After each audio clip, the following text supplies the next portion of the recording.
Hi! Ngayon, alam niyo na kung paano mag-add ng similar fractions. Ituturo ko naman sa inyo kung paano mag-add ng dissimilar fraction.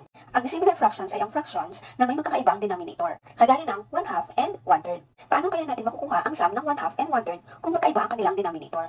May dalawang paraan para makapag-add ng dissimilar fractions. Ituturo ko muna sa inyo ang isang paraan na tinatawag na butterfly method. Bago natin ipag-add ang 1/2 and 1/3, kailangan maging magkapareho ang kanyang denominator. So para mangyari yon, i-multiply natin ang denominator na 2 and 3. So isusulat natin 2 times 3 is 6 sa ilalim.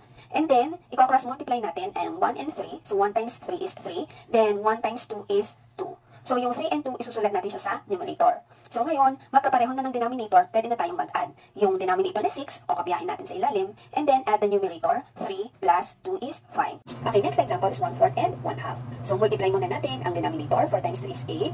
And then cross multiply 1 and 2. 1 times 2 is 2. Then 1 times 4 is 4. So dahil magkapareho ng denominator, pwede nang mag-add. Copy the denominator 8, then add 2 plus 4 is